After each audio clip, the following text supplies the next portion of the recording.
Shalom and welcome to this week's Living Torah. Got in late afternoon, early evening, somewhere in the middle of that from Virginia. My thanks first of all to those at House of David that came on Shabbat for the Tabernacle experience. We had an amazing time. My thanks also to a couple of ladies who decided that they needed to have a bit of a coconut pie competition. Well, I don't think they actually decided that, but that's kind of how it worked. And in the end, my answer to the results of that, my impartial judging of the coconut pie competition is it needs to be continued, and so maybe the next time I'm at House of David. All right. Of course, while I was gone, we see Assad has fled to Russia from Syria, and I'll be talking with Hanok Young, of course, tomorrow regarding the events that are happening there. This is kind of like taking the madman out of the insane asylum and putting the head insane person in charge of the insane asylum. Is this good? Is it bad? It is part of the process, all right? And I know that someone posted something regarding the verse in, I think it's Isaiah, about the Damascus will be a heap of ruins. Well, it's not a heap of ruins yet.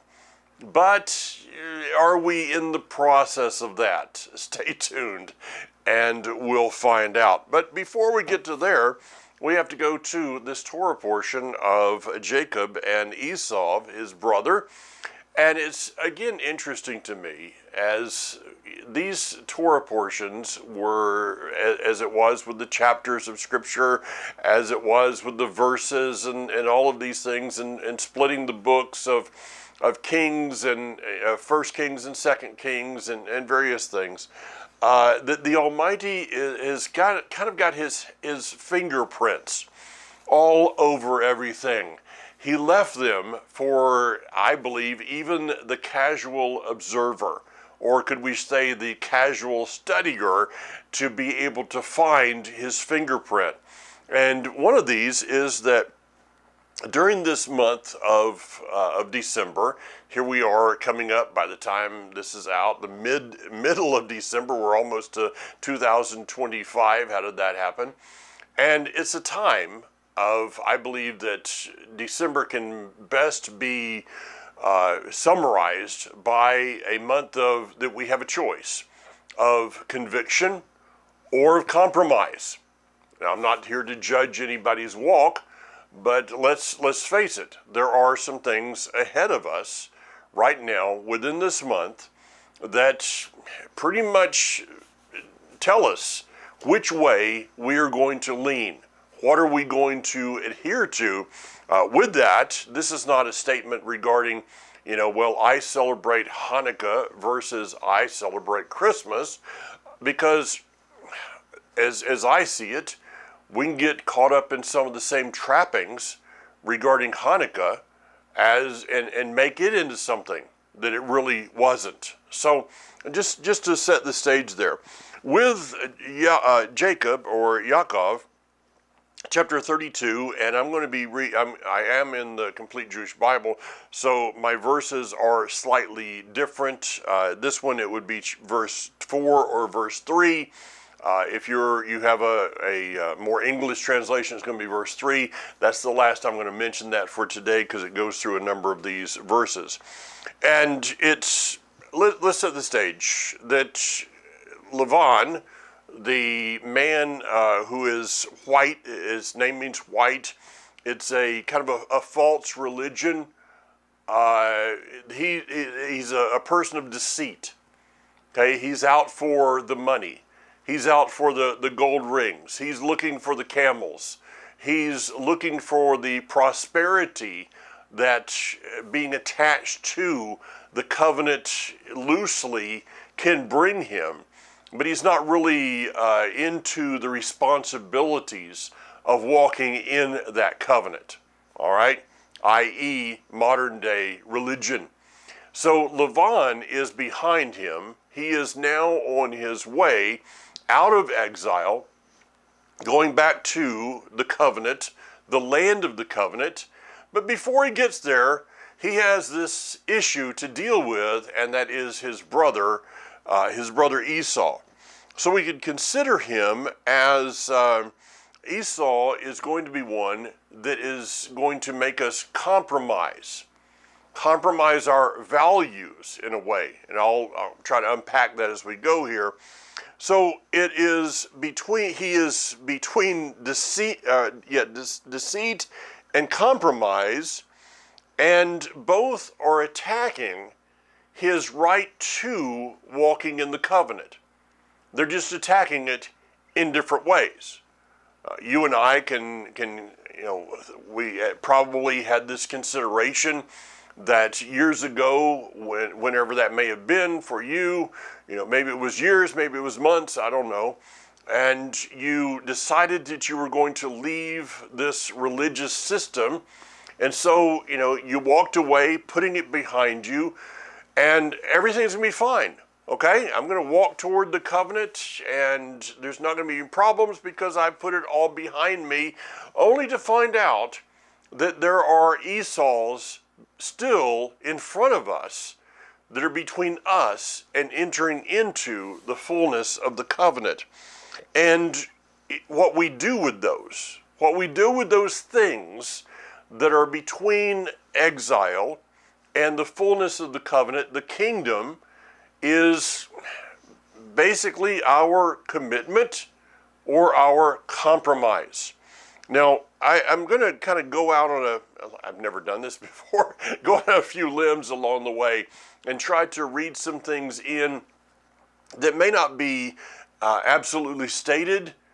You may have a time that you're like, I just don't see that. That's okay. This is just some things that I'm seeing as I go through it.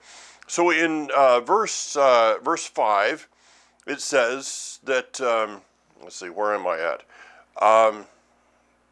Actually, verse 8. Now let's go down to verse 8. Yaakov became greatly afraid and distressed. I do need to go back to 5, okay? Here is what, there we go. Here is what you are to say to my Adon Esau. Okay, I'd written it down in my notes. I got in late, okay, so give me a little bit of a break. That's 500 miles yesterday. Here is what you are to say to my Lord in English, or Adon in Hebrew, which is the same connotation here. And he's saying that he's calling Esau my Adon, or my Lord. Is it possible that during his time with Lavan, that he has had some time to kind of consider things of his life? What did he do with his brother? Was that decision the right decision? Was his decision to purchase the stew and the birthright, was that a right decision? I mean, after all, Esau came out first, so he's the firstborn. To me, it's almost a hint into that Yaakov is a little bit unsure of himself and his past decisions. And so as he's considering Esau, he's filtering that meeting through this indecision. Okay, let me go back to that and maybe try to explain what I'm trying to say a little bit better, is that there was a day that, and this was many, many years ago now, over 25 years ago, that I walked away from pastoring it wasn't at that point, it was more of we were on this journey toward, coming out of exile, but I had to walk away from a lot of things. I had to walk away from holidays that I had observed in my past. I had to walk away from doctrines. I had to walk away from theologies. I had to walk away from a lot of stuff. And through the years, I think we can have this tendency of thinking back. Okay, did I do this right? Should I have done this? And the past can begin to become something that really holds us to it. You know, the decisions that you made, the decisions I made, I can't go back and change those decisions. There may be ways that I handled those decisions which I could have done better, and I can go back to relationships and try to explain that and ask forgiveness. Okay, that's fine. But I can't go back and change the decision, nor can I go back and embrace what I made a decision against. So down to verse 11, it says this, I am not worthy. This is in this process, I'm thinking, that Yaakov says in this prayer, I am not worthy of all the love and faithfulness you have shown your servant since I crossed the Jordan with only my staff. But now I have become two camps. Please, and there's so much regarding these two camps in Ephraim and Judah. It's not the purpose of where I want to go today. It says, please rescue me from my brother, Esau. I am afraid of him, afraid he'll come back and attack me without regard for mothers or children. You said, I will certainly do you good and make your descendants as numerous as the sands of the sea, which are so many they can't be counted. Is Yaakov, is he afraid of his decisions of the past? Is he coming to the Almighty with these words of, I'm not worthy of your love. I'm not worthy of the faithfulness that you have shown to your servant. And of course, if I was in the place of responding to Yaakov, I would say, yeah, you're right. Duh. You're not worthy of that. Okay? Since when did our worthiness, since when was my worthiness a prerequisite for his faithfulness? Truth is, it's not. As I read through the scripture, my being worthy to be involved in this covenant that's never going to be the case. There's never a day that I have felt I was worthy of being where I am in life regarding his covenant, or really, well, anything else, but I'm not worthy of that. None of us are worthy, okay? And so how we got here, why we're here, all of those things, the whys, they can drive you to a place, or I know this from my own journey through these years, they can drive you to a place of almost insanity of trying to figure out, why did he choose me versus another person? And the answer is, there's no reason, okay? So it's not that I'm worthy, he's just faithful, period. And so Yaakov is kind of going through this stuff in his head, these crazy cycles, as a person I used to know used to talk about, that you get this seed of something inside of your mind, and all of a sudden it turns into this cyclone that begins to destroy everything and wreak havoc within you. Just coming to the conclusion, I know I'm not worthy, but he's faithful no matter what. Period. Leave it alone. And so with that, he then reminds Yah about the promises, like he needs to be reminded of the promises. He really doesn't. I'm sure that he appreciates, I would imagine, he appreciates when in our trying to remind him of the promises, we become reminded of the promises. So my question is this: is our fear of our past indecisions, our past failures, is that fear greater than our confidence in his promise, in the promises that he has given to us, that he who has begun a good work is able to complete it unto that day, the day of Messiah, the day of the kingdom?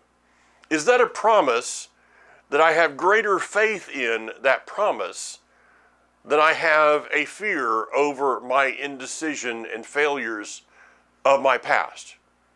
Is that old scale that people try to put their, the bad things they've done in life over here on this side and the good things that they've done, and they hope, and somewhere along the way, well, maybe the things that I've done good in life, and I get an example of this. A guy that I know, he's not in any way religious in any aspect. He started asking me some questions about my own life, and because I've alluded to some things as conversations have come up, and he told me about a man that he knew. He says it kind of reminds me of a man that he grew up with, and his life was full of a lot of different things. I won't go into what he told me, but he says this guy became a minister, a pastor. And he said, this man said to him, well, I guess it's about the only way that I could make up for what I had done in my life. Make up for what I had done. So somehow all of these things that I've done over here can be offset by, well, I'm into ministry. This be kind of like Hitler becoming, something different. I know that's an extreme example, but is it possible? No, because all of our works are as filthy rags before him, is what the scripture says. And so I can't do anything to overcome what has been the past, except for receiving the one who erases, literally takes the things off of that scale. So the scale is always totally over in my favor because of him. He took those things off so that it could be outweighed. So I don't have to deal with this thing of back and forth. But this is kind of what I see with Jacob. He's still kind of caught in the middle of this as he is on his way back from exile.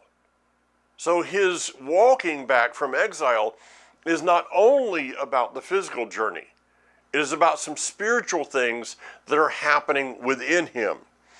One of those is that he will hear about his brother that is in front of him, and he will send gifts. And in verse 21 it says this, and you are to add, and there just behind us is your servant Yaakov, for he said, I will appease him first with the present that goes ahead of me. Then after that, I will see him myself, and maybe he will be friendly toward him. I will appease him. This is a word that I have underlined in my scripture, and I challenge you to do the same, because it's such a huge word regarding our attitude toward that which is of our past and that which we need to have victory over. Victory will never come through appeasement. I think that Israel today is in the process of figuring that thing out.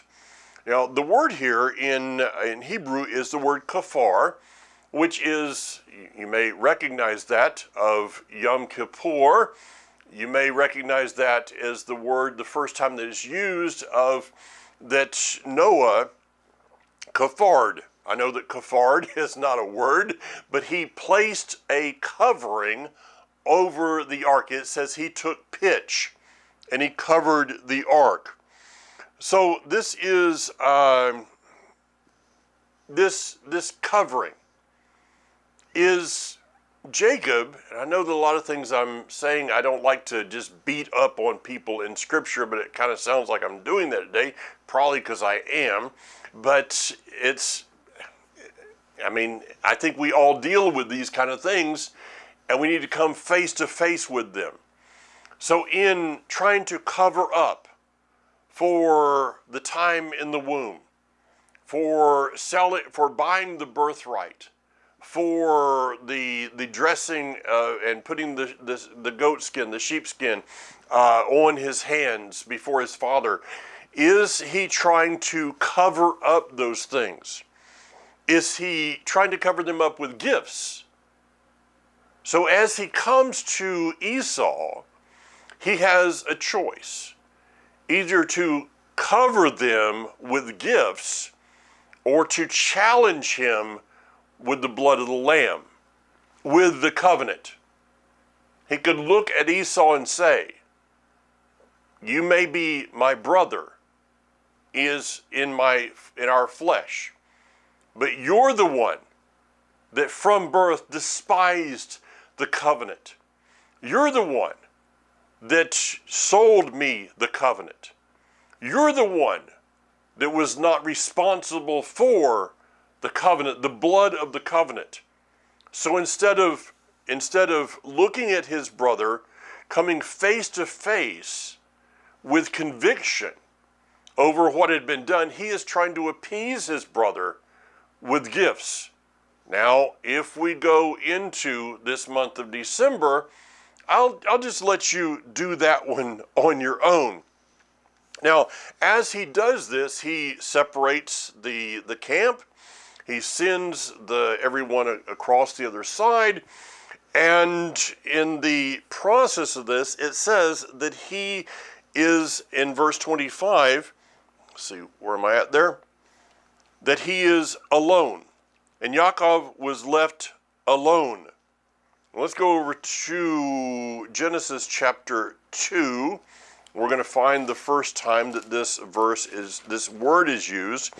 In Genesis chapter 2, verse 18, it isn't good that the man should be alone. The word is beit dalet. Interesting enough, in Hebrew, it is beit dalet. We would pronounce the word in English bad. All right, how's that? It's like the word because is key. The word for alone is bad. It is bad for the man to be alone. Now, if we were, to look at this verse just a little bit, or this word just a little bit more, the beit, of course, is the house. The dalet is the door. So it is a picture of a man sitting on the steps of a house, trying to, and this is my interpretation from here on, trying to decide whether I should go into the fullness of the house or not. So the process of going from exile into the promised land, into Canaan, the process of us going from exile, from religion, from deceit, going through compromise, and then into the kingdom. It is not good for a man to be sitting on the doorstep deciding whether it is a good thing to go into the house or not. And it says in the process that there was some man. Now, the wording in Hebrew is not specific. That it is that, as David Stern translates it, of some man. But I think it's a very good translation of the word. What do I mean? We're not told who the man is. Now, there's, of course, Christianity would say this is a pre-incarnation of Yeshua. Okay, I can go with that. Some say it is the spirit of Esau. I mean, there's all kinds of speculation for this. The same as there is all kinds of speculation for what was the unauthorized fire that Aaron's sons brought into the tabernacle. When we're not told something specific, it may mean that we don't need to know what specific is, because if we were to know what specific is, it would keep us from the understanding that we are to have. So there is some man that stands before Jacob that is going to wrestle, or as Barry would say, wrestle. I think in what is it, Grassy Creek English there, which is very, very backwoods, but that's okay. So he was wrestling with Esau, or excuse me, with Jacob. And does it really matter who this person was? Because if we were to know who it is, we could say, well, that's not the wrestling match that I need. Okay, I wrestle with something else. And so this is the point of the issue here, is that we're not told what he's wrestling with, because what he is wrestling with may be different than what we are, each one of us personally. What you wrestle with in life is going to be different than what I wrestle with in life. But the truth is that all of us are going to wrestle with things, and all of us need to overcome those things so that we can get to the place of chapter 32, verse 29, which says, let's see, go back up one. The man asked, what is your name? He said, Yaakov. And the man said, from now on you will no longer be called Yaakov, but Israel, because you have shown your strength to both Elohim and men and have prevailed. So the wrestling match is not about the person that he's wrestling with. It is about what he is wrestling with, which is something internal in Jacob, because he needs to overcome this. He needs to prevail over that. That's the purpose. So if we're trying to answer the question of who, we may miss the real question of why and for what purpose is this wrestling match about. He says in that day, you are no longer to be called Jacob or Yaakov, you're to be called Israel, which literally means El prevails. And that should be the goal in each one of our lives, that he, not just he, but his plans, his purposes, his desires should prevail in our lives. You can, just a side note here, how do we pray for another person? I find it very easy to pray that, we look at something that's in someone's life, whether it be a habit, an addiction, the list goes on and on and on. And so we can spend time praying against those things, or change our prayer into this: may you prevail in their lives.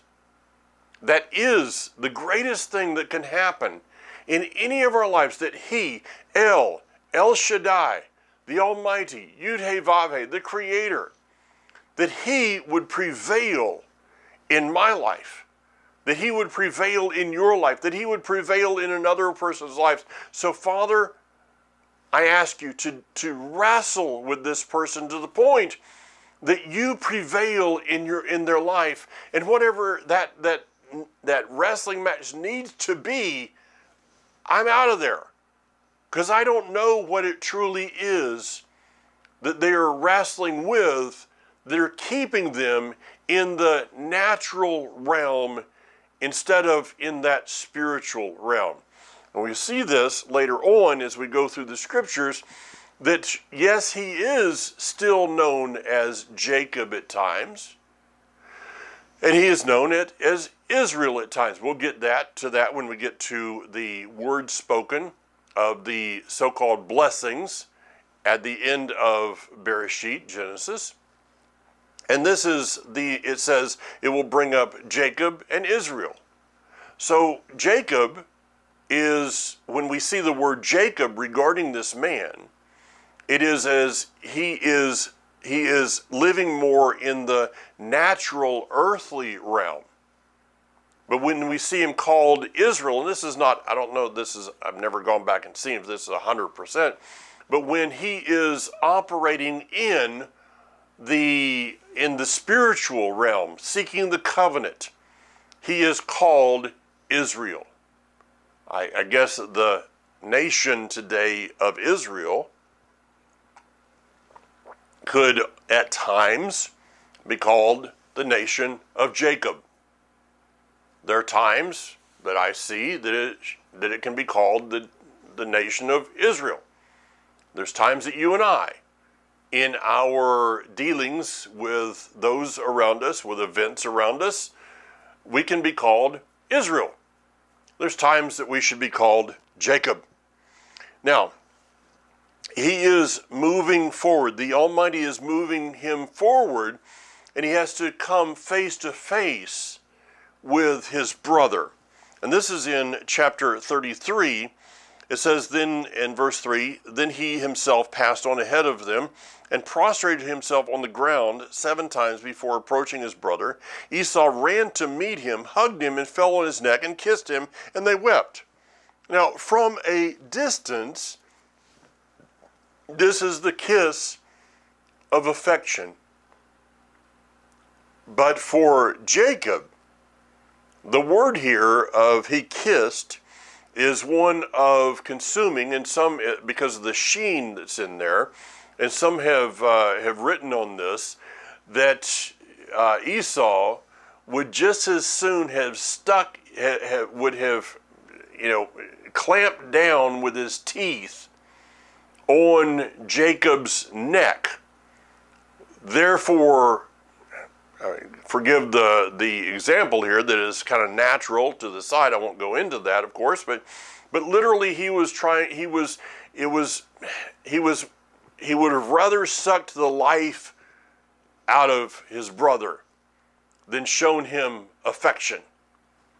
So from the distance, those looking on saw, well, they're hugging each other. He's kissing him on the neck. They must have made up. Everything is wonderful in life. But Jacob understands at this moment that his brother would just as soon have killed him on the spot. Understand this. We need to understand this very clearly.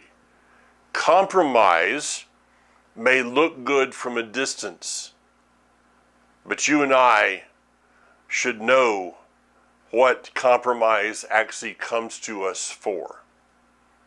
It is not coming for affection. It is coming to actually kill us. So we have to look at the Esau's of our life for what they truly are.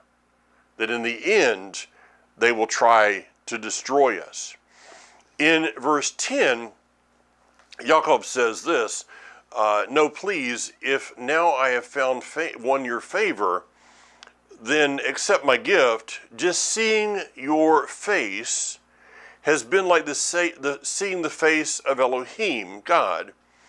Now that you have received me, so please accept the gift I have brought you, or the brakah, the blessing, for Elohim has dealt kindly with me, and I have enough. Thus he urged him until he accepted it. There's, again, I'm just kind of throwing some things for you to consider, which is what I normally do. Seeing your face, panim, is like seeing the face of Elohim. Now, I think a casual reading would say something like this. Well, I see the favor of Elohim in your face, and I'm okay with where we're at, but I'm kind of seeing it different. You know, if you have ever been in a situation and you're face to face with someone, maybe there's a kind of a compromise that's happening in life, I mean, add. I think once I get to the end of the statement, you might be able to add some words here and set the stage. You're standing here, and someone else is standing right in front of you. The person that you've had the conflict with, and you're discussing this. You're trying to walk through it. And just at the time that you think that you've gotten through this and you're kind of settled, you look behind that person, and there was someone that you respect. You respect their discernment. You respect their decisions in life. And when you look over the shoulder of the person that you're standing in front of having the conflict with, you see that face behind them, and they're like, no. No. No, no, no, no. No, this is as far as you're going to go, but you don't need to enter into anything else with this person. And so in seeing that face, you now understand more clearly the face that is in front of you. I personally see right now that when Jacob looked into the face of his brother Esau, seeing the face of Elohim in him, this analogy that is being made here is that he saw the compromise. He saw the end result of this relationship going forward was not going to be for good. And so Jacob made the decision, I need to get out of here. I don't need to travel with my brother. Whatever mistake, whatever excuse I have to make, this is what we're going to do. Now, moving forward, in chapter 34, it says, one time Dinah, the daughter of Leah, whom she had bore to Yaakov, went out to visit the local girls. And we see that she is, it says, raped, she is humiliated, and we're all able to see the rest of the story here. Let me just, and again, I don't like to just poke judgment at these people that we read the stories of, because, judge not lest you be judged. So, but I do believe that we're able to see these things and point them out so that maybe we would not judge them, but we would instead use their life as a boundary, as a bit of a flag, if you would, so that we don't make some of the same decisions in our lives and therefore be trapped in those decisions. Anyone that understands the topography of Israel, coming back from the land where he is, the home of Lavan, he would have traveled the same exact, pretty much exact path, road, that his grandfather, Avram, at the time, would have traveled. This would have taken him through Elon Moreh, where Genesis chapter 12 happens. This would have taken him then, he would have been staring at the town called Shechem, modern day Nablus or Shechem, and then he would have taken a turn south and would have gone to Jerusalem, and then he would have been able to fulfill these words of chapter 28, Genesis chapter 28. Yaakov took this vow, this is verse 20, if or when Elohim will be with me and will guard me on this road that I'm traveling, giving me bread to eat, clothes to wear, so that I return to my father's house in peace, then Yudevavhe will be my Elohim. And this stone, which I have set up as a standing stone, will be Elohim's house. And if everything you give me, I will faithfully return 1/10 to you. Speculation. Why is it that that Yaakov is in Shechem? Well, he would have come, in that direction. It is, in my mind, feasible that he might have come back into Elon Moreh. He may have gone to the same place that Abram came to in Genesis chapter 12. That's to me, that is what I would have done. But then why does he delay? Why does he delay in the town of Shechem? Of course, there could have been a need to restock, to get supplies, whatever, okay? But it seems from the wording here that they stopped long enough for the family to begin to associate with the people of Shechem. It's one thing to stop in Sodom and Gomorrah and get a hotel for the night. It's quite another thing to decide to rent an apartment for a month. One is going to allow you to discern what is in that town. The other one is going to put you on a road of compromise with the things that are going on in that town. Again, I'm not judging him, I'm just speculating on some things. So why does he stop and delay? Is it possible that he began looking around at all of the things that he had been given and started to consider the vow? Started to consider the vow that he had said many years prior to, if I go back to that place, then I am going to have to give of my life totally and completely. I'm going to have to no longer walk in compromise.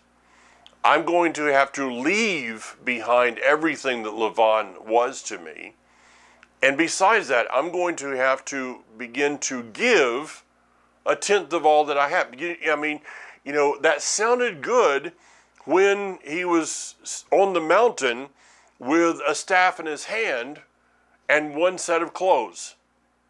It is quite another thing to fulfill that. I've met people that have said, well, if I ever win the lottery, if I ever, come into some great windfall, then I'm going to begin to tithe. And my response is normally, are you tithing today? Are you giving? If you don't like the word tithe, that's fine. It's a biblical word, but all kinds of you post that on Facebook, and it's just sometimes. If I was bored, I would post on Facebook, what do you think about tithing? And it would be a month-long discussion of responses, and people come up with all kinds of crazy things regarding it. So if you don't like the word, that's fine. Throw the word giving in. People say, if I ever got this, and if I won the lottery, and I got this blessing, whatever, then I'd say, what are you giving today? Well, no. Well, then it wouldn't matter, because if a person is not willing to give from the dollar, they won't be willing to give from 1,000. If a person will not give from $100, they wouldn't give if they had 1,000,000. Is that where Jacob's at? I don't know. But is it possible he's beginning to kind of think through some of these commitments? And because of that, he delayed going back to where he was to go. I see this as a place of where many people are kind of trapped into the process. We read and state the prayer, your kingdom come, your will be done, and then kind of add that as but not right now. Instead of an exclamation mark at the end, it's kind of like a ... And let me put my little 2 cents in here. along the way of, yeah, your kingdom come, your will be done, but okay, let's make let's make it into my image here of what that looks for. And so this delay in longing for the kingdom can bring us into a place in which it not only affects us, but it also affects other people. Now, the words of verse 31, Yaakov called the place face of Elohim, once again, Pnei El, because I have seen Elohim face to face. Okay. I knew that was wrong when I started reading it. I forgot to turn the page. So this is verse 30 of chapter 34. But Yaakov said to Simeon and Levi, you have caused me trouble by making me stink in the opinion of local inhabitants, the Canaanite and the Perizzite. Since I don't have many people, they'll align themselves together against me and attack me, and I will be destroyed, I and my household. Excuse me? Since when are we discussing that you need to be numerous people in order to win when you have the promises of Elohim on your side? Once again, where is our faith? Is it in ourselves, the system, or whatever? Or is it that I have faith in a promise that he has given me, and that promise outweighs everything? Nothing else really matters. What is happening in Syria? What is happening in Russia? What is happening in North Korea? What is happening in South Korea of all places? What is happening in, wherever, whatever you want, what is happening in the finances, the financial system, what is happening in conspiracies, right? Yada, yada, yada, yada. Is any of that greater than this one thing? I will bring you back. I am going to redeem you. I am going to bring you into my kingdom. That's the only promise I really need. All this stuff, other stuff, should be irrelevant to us. So here's a big one. He says, I'm going to look bad in their sight. So what? Here's one more thing for this month. Is his desiring to be accepted still haunting him?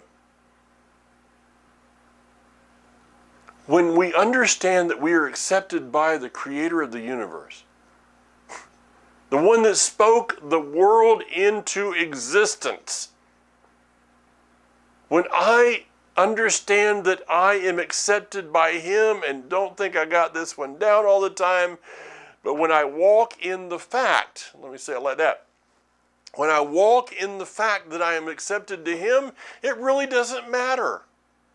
Nothing else makes a difference when we are walking in the fact that we are accepted by him.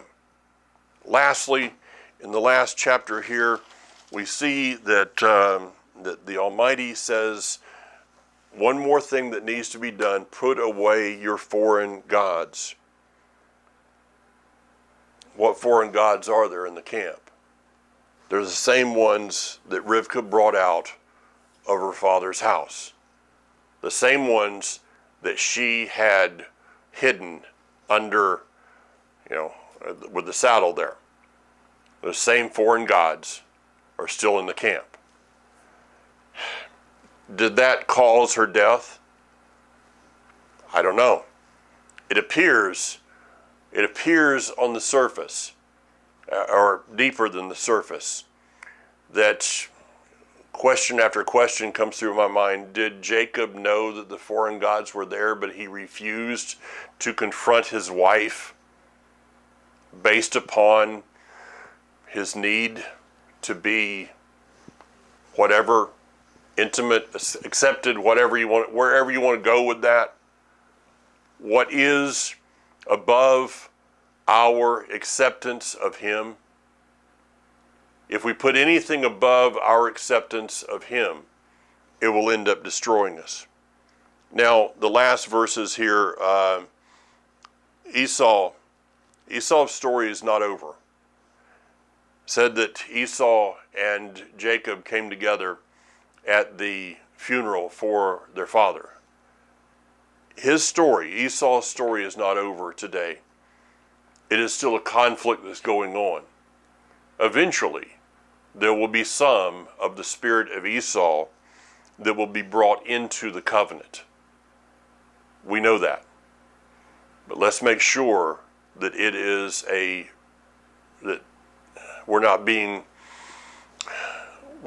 deceived by a false conversion. Just kind of throwing some statements out. False conversions of the covenant in order to deceive and therefore come back and turn that embrace of a kiss, what looked like an affectionate kiss, into a destructive kiss. Just words of wisdom for you to consider. Shabbat Shalom, Shavua Tov. Have a blessed, prosperous week. Bezrat Hashem, God willing. See you again next week. Until then, be strong. Yivarechecha Adonai v'yishmarecha.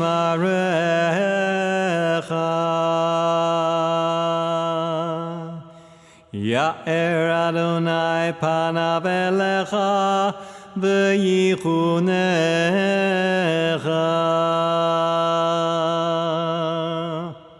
Yisa Adonai panav elecha